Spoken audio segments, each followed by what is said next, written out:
Buenos días. Continuamos nuestro encuentro anterior y les anticipo que lo que vamos a conversar hoy es el desarrollo de un documento PowerPoint que se ha ubicado en el aula con el nombre, la denominación de ley disciplinar 2. Y la primera filmina anticipa, digamos, lo que hubiera sido nuestro encuentro presencial, y es continuar la conversación atravesada en la clase anterior. Esta vez nos encontramos para charlar un poquito acerca de cuáles son las condiciones, las características y la naturaleza de la escuela de hoy, y en este marco el estado actual de la enseñanza de la lengua y sus horizontes, un poco de historia para comprender el proceso, y arribamos a algunas nociones más de orden más técnico, como sería el tratamiento del marco interdisciplinario para el conocimiento y enseñanza de la lengua en el nivel inicial.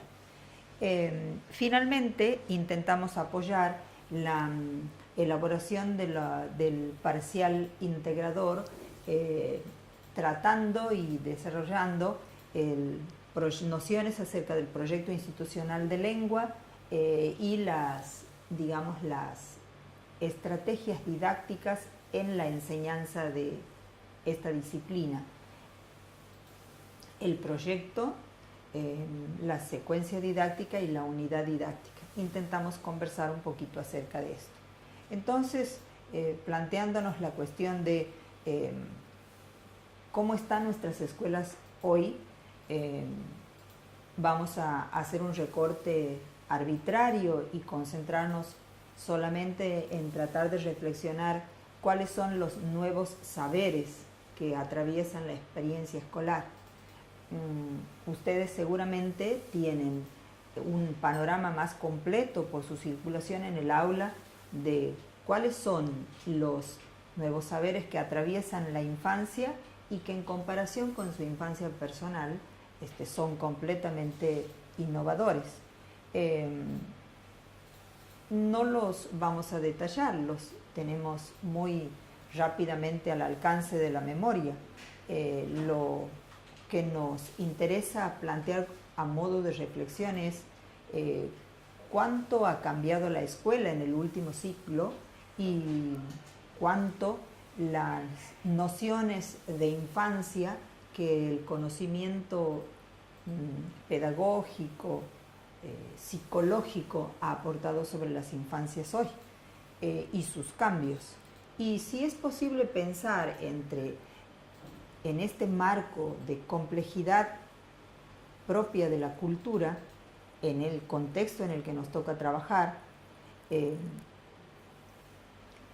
si la escuela está en condiciones de abordar estas nociones que circulan y que constituyen la cultura de los sujetos con los cuales nosotros trabajamos. Y nos planteamos, ¿es posible hablar de una brecha entre la escuela y lo contemporáneo? ¿Estamos los docentes en condiciones de llevar adelante los procesos de configuración y sostenimiento de las identidades en estos marcos tan complejos?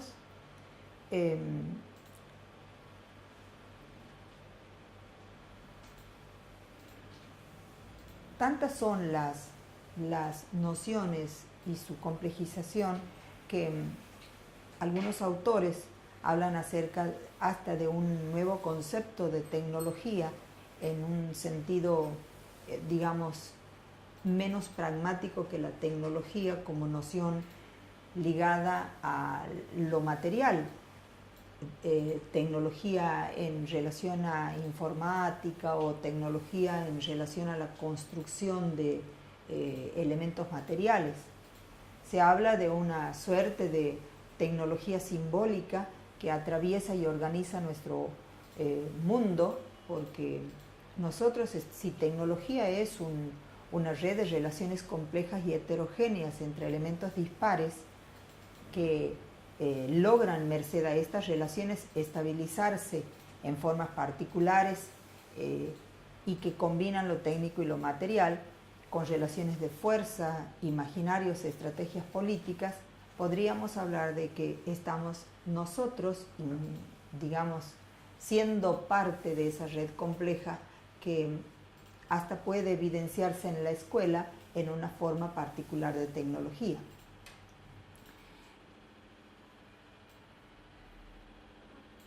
Y pensando en cuáles eran las relaciones que atravesaban la escuela en las tecnologías históricas, signos de estas tecnologías eran algunas expresiones visibles de ordenamiento institucional como el uso del guardapolvo, la arquitectura espacial, la distribución del tiempo que era propia de la escuela del ayer.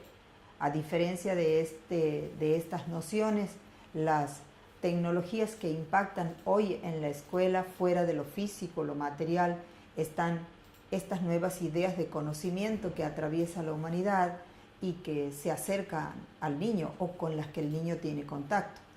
La transmisión del conocimiento escolar hoy en día está atravesado por múltiples mediaciones y, digamos,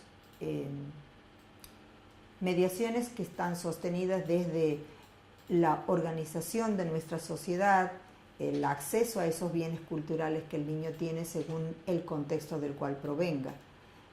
En otros términos diríamos, los jardines de infante, las escuelas, tienen una gran diversidad y esta diversidad en parte se origina por los sujetos que a ella asisten, siendo estos provenientes de sectores de gran diversidad sociocultural, socioeconómica, geográfica, étnica. Estas nociones son las nuevas nociones que constituyen la tecnología escolar y el modo en cómo ella se organiza, que es la gramática escolar. En este orden de nociones y demás, podemos plantear que el trabajo en las escuelas en el nivel inicial,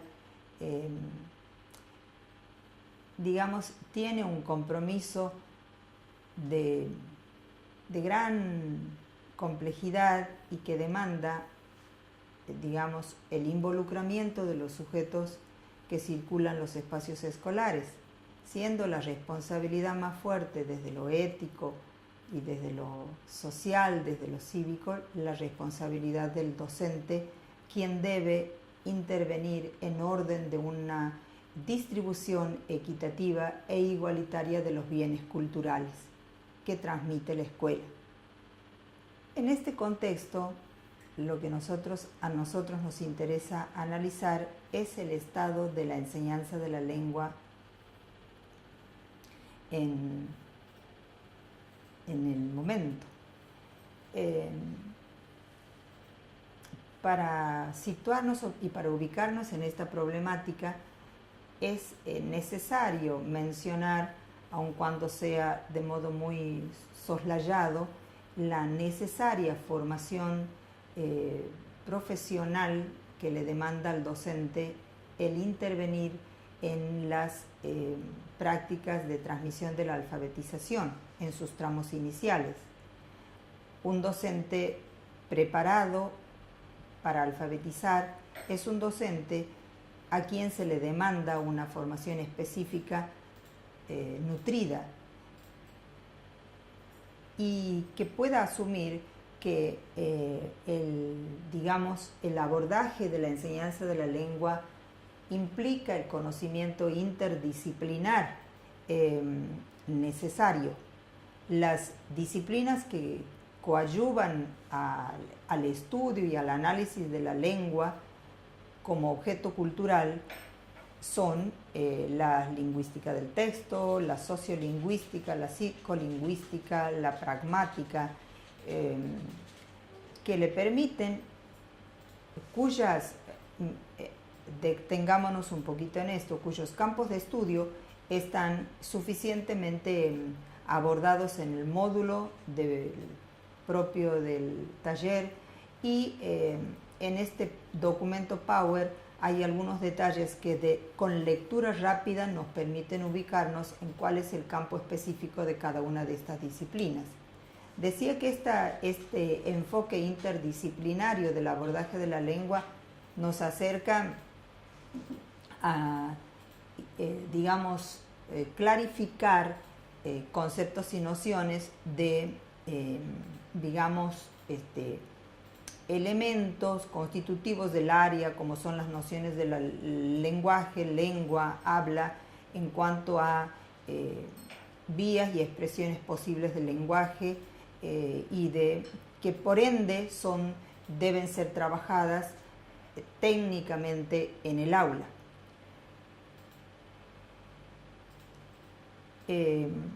Para el abordaje y el análisis de la lengua y del habla, nosotros nos debemos apropiar y atravesar intervenciones desde la sociolingüística, desde el análisis del discurso, que nos permita a nosotros hacer intervenciones estratégicas, tanto en el diseño de las propuestas de enseñanza como en las nociones que nos van a permitir al mismo tiempo que diseñar cómo enseñar, evaluar cómo los niños van aprendiendo. Otras nociones como la enciclopédica, literaria, semiótica, van aportando otros elementos que nos permiten conocer nuestros objetos de trabajo, hacer una apropiación, digamos, conveniente y correspondiente de nuestros materiales de trabajo, como por ejemplo los libros de texto, los materiales culturales diversos con los cuales nosotros acercamos la oferta del lenguaje a los niños.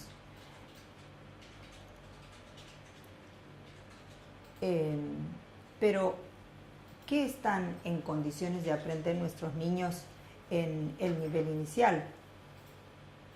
Más que,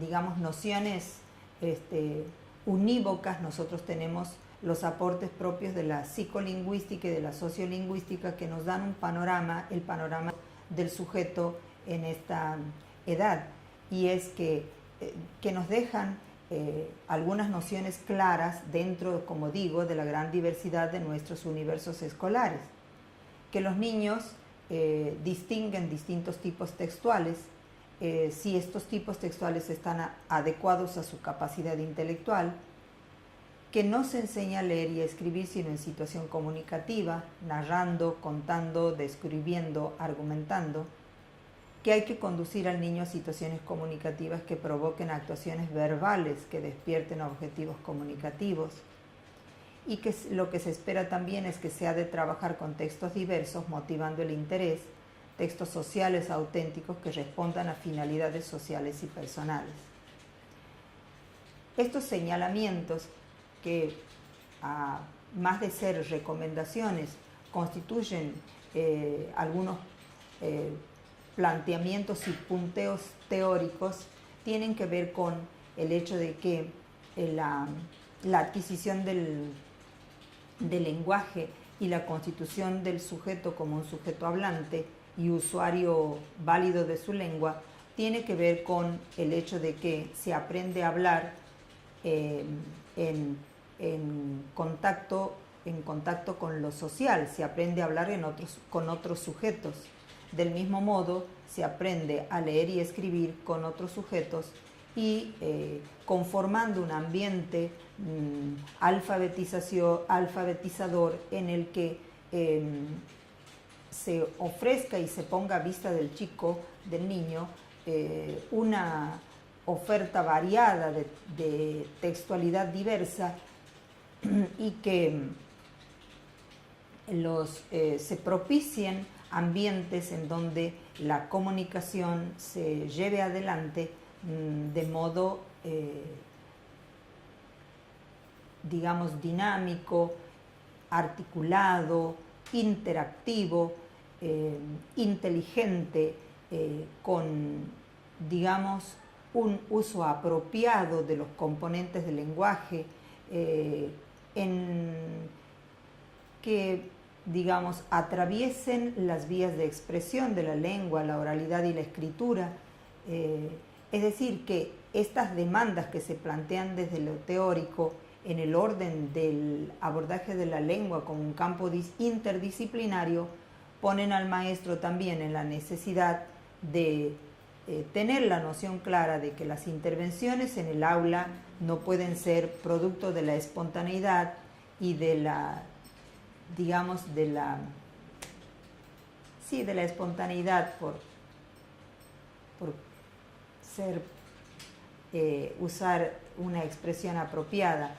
No debe mediar la intervención del docente, debe estar mediada por una inteligencia estratégica que le permita anticipar situaciones, validarlas, evaluarlas y seleccionarlas apropiadamente para que esto de ofrecer textualidad diversa, propiciar situaciones comunicativas positivas, provocar actuaciones verbales que respondan a objetivos comunicacionales y etcétera, no puede improvisarse.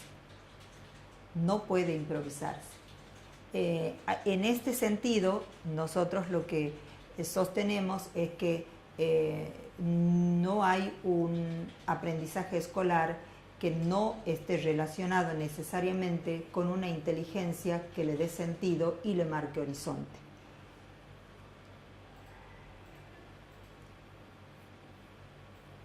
Si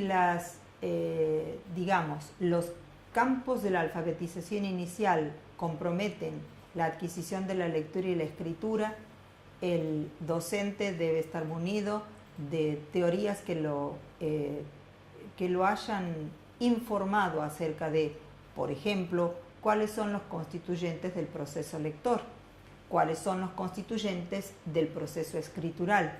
Hay suficiente investigación teórica al respecto de ambos procesos. Lo que entendemos y sabemos que como tales son graduales, articulados e integrados, que se parte de estadios sencillos en los que se propicien las anticipaciones de sentido y que las construcciones a lograr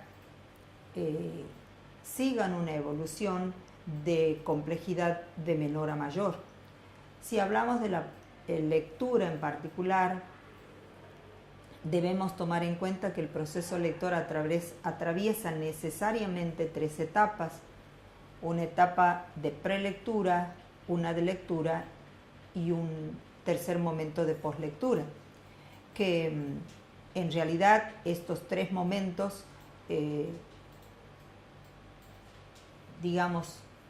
planteados teóricamente, hacen referencia a que no hay construcción de sentido que no sea en relación con conocimientos anteriormente constituidos. En este sentido, la prelectura,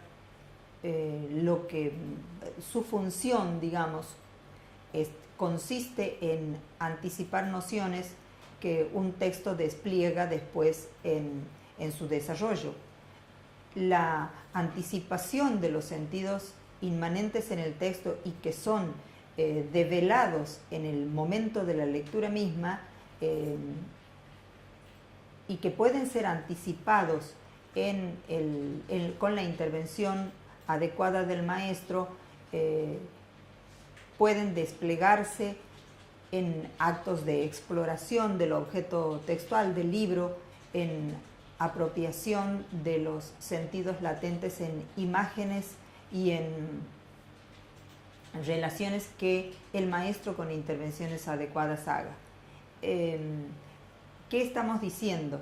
Que no hay desarrollo de procesos como venimos diciendo, sin que no haya prevista una intervención inteligente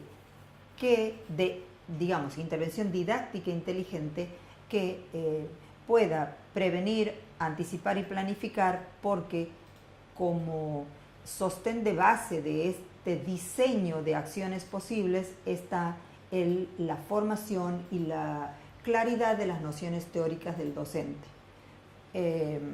Atravesar de la prelectura a la lectura y a la poslectura son momentos que pueden ser trabajados de modo independiente o simultáneo en el aula, dependiendo de la actividad que planifique desarrollar el maestro. Esto con relación, y de modo muy general, con relación a la lectura, no al proceso lector. No dudo que estas nociones ya han sido suficientemente atravesadas y reflexionadas durante su trayectoria de formación en profesorado. Por eso la mención es, digamos, solaz y veloz, porque sin duda los alumnos egresados de un profesorado tienen claridad con relación a estas cuestiones. Lo que sí nos interesa significar es que en esta instancia de trabajo en taller, del área lengua en el nivel inicial, lo que nos ocupa son las posibles, digamos, el análisis y la presentación de posibles intervenciones que sean más efectivas. Entonces, lo que nos ocupa a nosotros es pensar digamos, fortalecer es la metacognición del acto de enseñar. Este taller lo que busca es que los alumnos vuelvan a pensar en sus actuaciones didácticas, en sus intervenciones en el aula, y a la luz de estas nociones teóricas desandadas, resignifiquen sus acciones y sus actuaciones en un marco de reflexión más completo. Por eso, trabajamos y pensamos en pos del logro de la autonomía lectora de nuestros niños, y buscamos enriquecer posibilidades de intervención. Bueno, lo que nos interesaba reflexionar un poquito es lo que necesita la escuela de hoy. En realidad, digamos que este segmento está pensado en torno a reflexionar qué necesita el sujeto de hoy en su educación lingüística. Para esto, es imprescindible señalar que son las diferentes formas del lenguaje las que habilitan diferentes formas de conocimiento y pensamiento. He ahí la importancia del desarrollo lingüístico del niño, del desarrollo de su área de lenguaje. Ahí la importancia de la intervención del docente en el tramo de alfabetización inicial. El hecho de que el pensamiento se complejiza, se desarrolla y evoluciona, porque el lenguaje va habilitando esta complejización, pone en las políticas de alfabetización una gran y severa responsabilidad. Y esto tiene que ver porque cada forma de lenguaje tiene su función epistémica. De modo que alfabetizar hoy es más amplio que ser competente en el lenguaje verbal. Alfabetizarse en el mundo de hoy es tener acceso significativo a las formas de vida de diferentes sistemas de significado. ¿A qué nos referimos con esto? La noción de enseñar a leer y escribir, que se manejaba en otros tiempos y que ha sido paulatina y lentamente, enriquecida con la noción de alfabetizar, tiene que ver con el hecho de que, como decíamos momentos atrás, el acceso a la alfabetización tiene una implicancia de diversidad que en otros tiempos no la tenía. Hoy se habla de alfabetizaciones más que de alfabetización, en el sentido de que las formas de organización del lenguaje verbal a las que accede el chiquito no son únicas. Los niños van accediendo a formas de organización del lenguaje verbal, del lenguaje icónico, que, digamos, le ofrece el mundo, no importa en el contexto en el que el niño se constituya o crezca.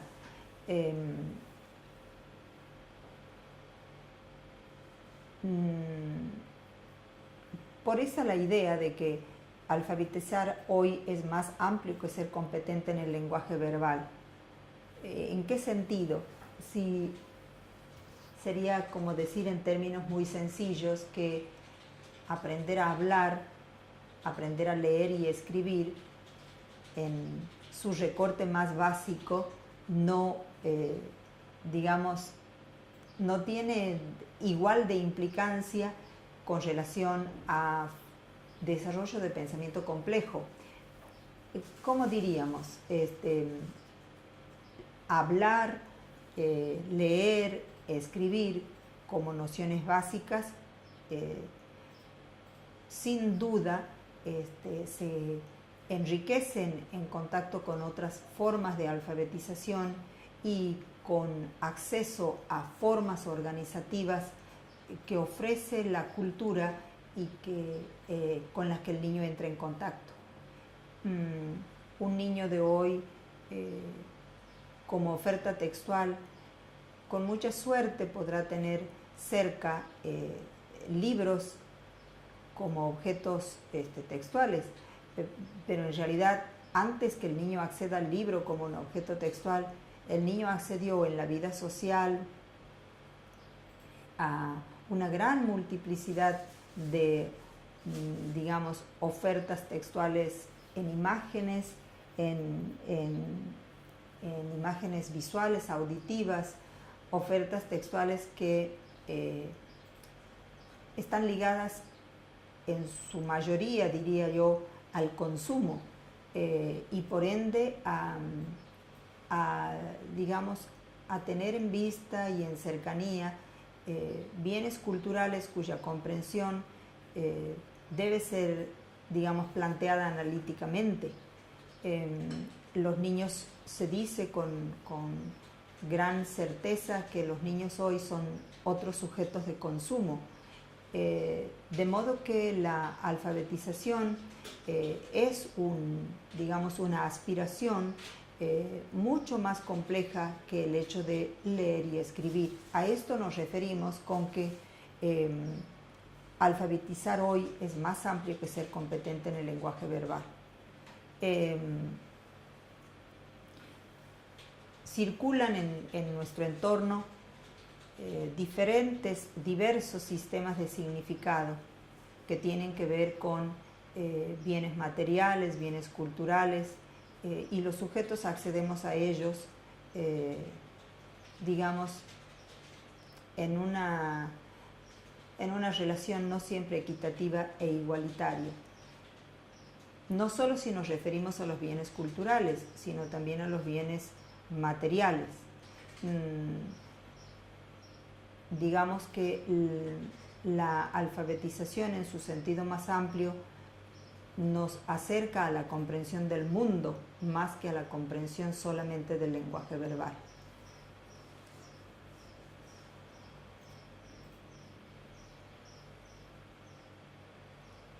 Entonces, si alfabetizarse no se limita al texto, se abre a todas las formas de significado que ha creado la cultura, no siempre por medio de palabras y sí por imágenes. Hay 3 objetivos educativos en la lectura de imágenes. Que la lectura de imágenes aumenta la variedad y profundidad de significados, que auspicia el desarrollo cognitivo, la representación, y que también, si la distribución de los bienes culturales tiene un cuidado respetuoso de la equidad, la lectura de imágenes preparada por la escuela propicia la igualdad educativa.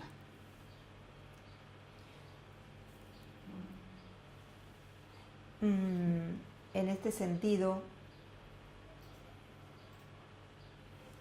tenemos algunas preguntas para pensar la práctica. Y se centran en estas ideas. ¿Qué lugar ocupan en sus objetivos la construcción de sentidos por parte del niño? Si el niño narra lo escuchado con coherencia, pero en un orden diferente del establecido, ¿implicaría que no entendió la obra ni su macroestructura? ¿Se busca imprimir en el pensamiento del niño la temporalidad? La temporalidad se enseña vía repetición y reproducción como copia fiel del original o en una acción reconstructiva. Estas preguntas tienen el propósito de movilizar la reflexión a la hora de sentarnos a pensar y anticipar nuestras prácticas.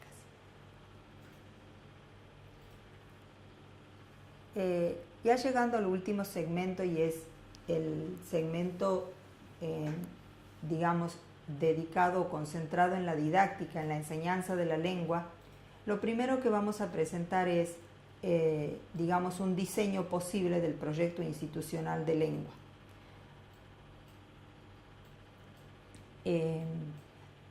Diciendo que lo ideal es, en términos de idealidad, hablamos en educación siempre, lo ideal es, digamos, idealidad y utopía. Lo ideal es que un jardín y que una escuela y que un sistema educativo tenga la oportunidad y digamos, la intención consciente de generar y de formular un proyecto institucional lector, entendiendo que el acceso a los significados culturales es prioritario e imprescindible si uno piensa en la equidad y la igualdad social. No se puede alfabetizar si no hay una, digamos, una lectura clara del horizonte del cual partimos y hacia dónde queremos llegar.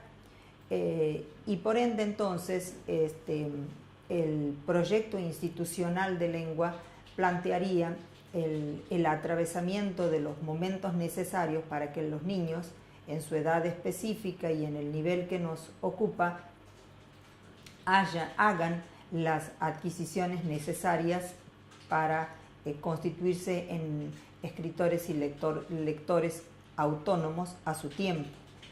¿Qué es lo que debe considerar un proyecto institucional de lengua?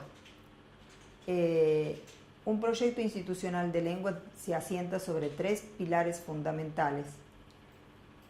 Uno es la identidad de la institución, es decir, lo que, digamos, en qué contexto se inserta esta escuela, cuáles son las características socioeconómico-culturales de los sujetos que asisten, cuáles son los condicionantes y las posibilidades socioeconómicas que ofrece el entorno, cuáles son los bienes culturales a los que tiene acceso el sujeto en ese contexto. Hablan de cuáles son los, digamos, los formatos familiares que circulan por el patio escolar, cuáles son las, digamos, las características étnicas, grupales de las familias que circulan. De eso hablamos cuando hablamos de identidad. No se puede, lo que estamos diciendo es que no puede haber un proyecto institucional ideal. Lo necesario para pensar en un proyecto institucional es su apego a la realidad, el hacer una lectura clara, consciente y, digamos, analítica del entorno del entorno que rodea a la escuela en lo simbólico y en lo material. Este conocimiento de la identidad va a permitir plantear un proyecto de lengua que parta de un punto de partida, digamos, valga la redundancia, de un punto de partida posible.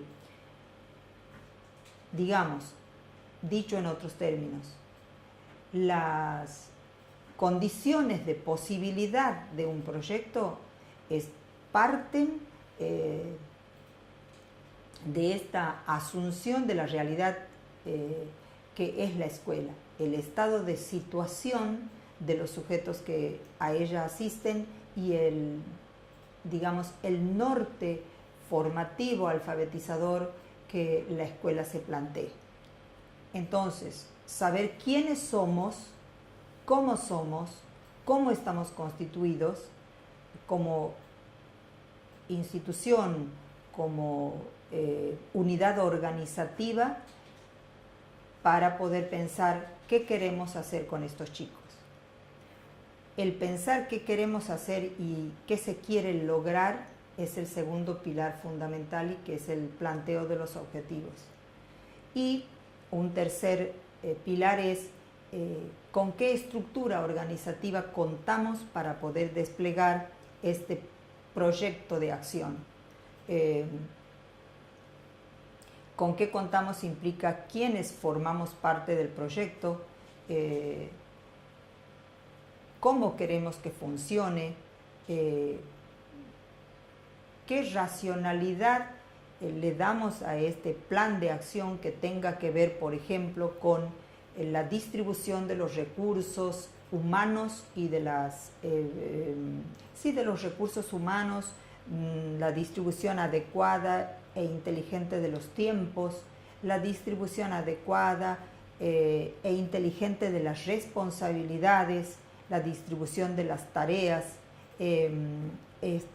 con qué contamos en términos de bienes materiales y simbólicos, recursos, y finalmente esta estructura de funcionamiento posible del proyecto involucra también un momento y una estrategia destinada a evaluar y a decir en un estadio final,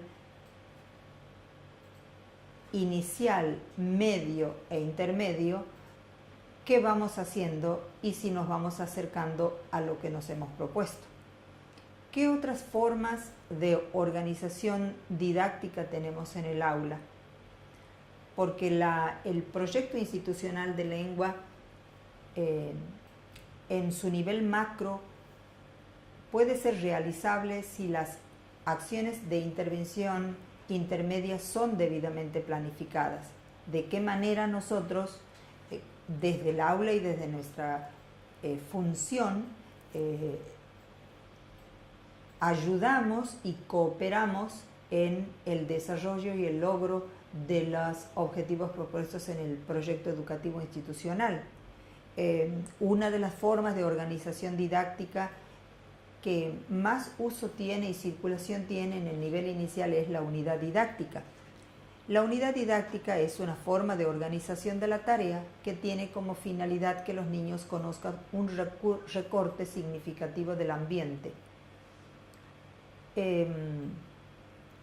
Posibilita que parte del ambiente se convierta en objeto de indagación y digamos, ese recorte está constituido por elementos naturales y culturales. El planteo de la enseñanza de la unidad a través del dispositivo de la unidad didáctica es un recorte, digamos, voluntario y arbitrario de de los contenidos que se ponen en vista de un proyecto educativo. Dicho de otro modo, sería una unidad didáctica implica una decisión pedagógica de asumir un recorte de contenido que tenga una significatividad relevante para el grupo por sus características, por su conformación, o también un recorte arbitrario temático que tenga que ver con un interés escolar o con un interés comunitario. Y así, por ejemplo, una unidad didáctica puede, siendo disciplinaria o interdisciplinaria, puede partir de un centro de interés. Lógicamente que un centro de interés que está de algún modo definido por el docente pone en acto digamos, el trabajo, la consideración de necesidades, vínculos, objetos, recursos, roles, trabajos, historias, etc. Una unidad didáctica, decía, puede ser disciplinaria o interdisciplinaria. Una unidad didáctica puede tener, digamos, una selección centrada en el interés del niño. Una unidad didáctica se puede constituir alrededor, por ejemplo, de la idea del circo. Una unidad didáctica puede estar ubicada o centrada en un recorte socioproductivo, como puede ser una fábrica, si la fábrica es significativa para el contexto en el que el niño se desarrolla. La ventaja de la unidad didáctica es que permite planificar un itinerario de diversas actividades, porque la amplitud de la temática a abordar, digamos, permite a partir del centro de interés, pongamos por ejemplo el circo, el recorrido interdisciplinario de diferentes objetos de enseñanza. La unidad didáctica entonces es una forma de organizar los contenidos que da la idea de totalidad, de unidad, que digamos favorece una propuesta de una metodología de trabajo y que por ende, como parte de una idea de totalidad y de unidad en torno a un centro de interés, puede organizarse alrededor de un eje central con relación al cual las actividades o las propuestas diseñadas guardan afinidad y coherencia y permite también, con relación a este desarrollo de actividades, dotarlas de una organización significativa e inteligente. Así también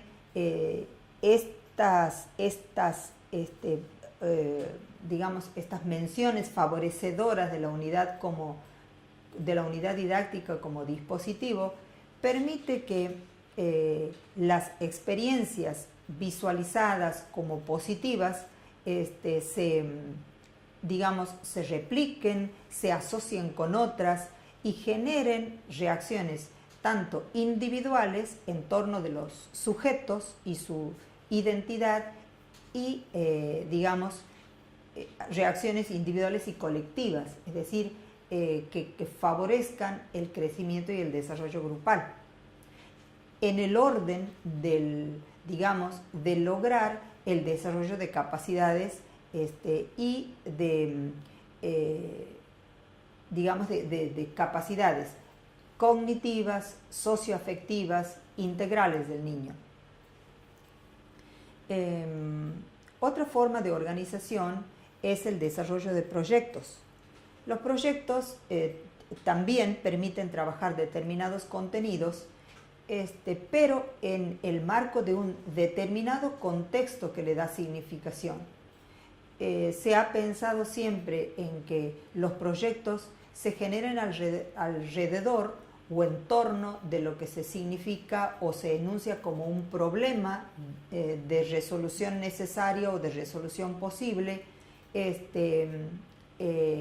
problema no tanto en cuanto a conflictividad, sino problema en tanto a resolución de situación problemática, es decir, un recorte de realidad que demande la implicancia del niño para su resolución.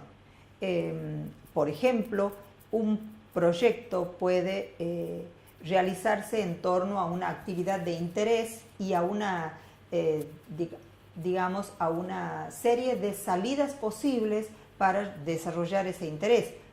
Doy un ejemplo.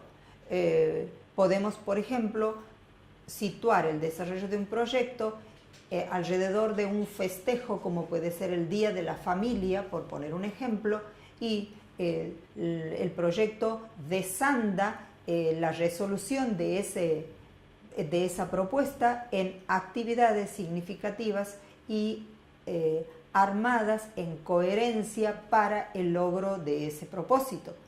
En ese sentido, un festejo no es un problema, pero sí una situación problemática a resolver.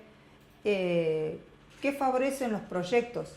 Que son modos de organizar el proceso de enseñanza, abordando el estudio de una situación que favorece la construcción de respuestas a interrogantes formulados por estos.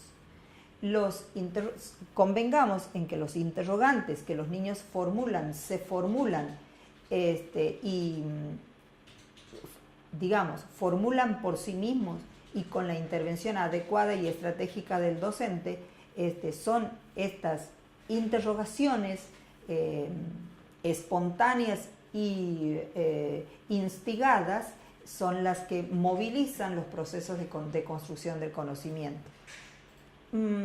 Y por último, otra de las formas posibles que ya han trabajado en el parcial domiciliario es el desarrollo de una secuencia didáctica. Observen que hemos planteado 3 dispositivos de abordaje didáctico digamos, en un sentido de mayor complejidad a menor complejidad, de mayor duración a menor duración, y lo último que tomamos es la secuencia didáctica, que plantea una serie articulada de actividades que se organizan para trabajar determinados contenidos.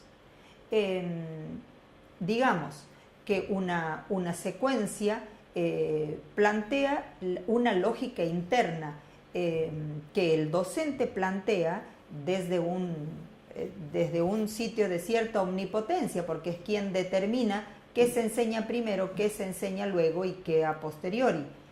El cuidado que nosotros demandamos en una secuencia didáctica es su coherencia interna, que las que comprenden una secuencia didáctica estén dotadas de una lógica apegada al desarrollo de un contenido, al propósito de desarrollo y construcción de un saber determinado. Y lo importante y lo significativo de una secuencia es la posibilidad articulatoria de los momentos. ¿Cuál es su riesgo? Que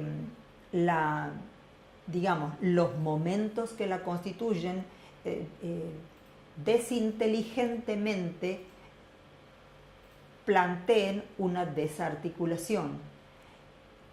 Otro riesgo es que los momentos que constituyen una secuencia estén involucrados artificialmente. ¿En qué sentido decimos? Los momentos pueden estar forzados por la lógica del maestro y a contradirección de la lógica del sujeto que aprende.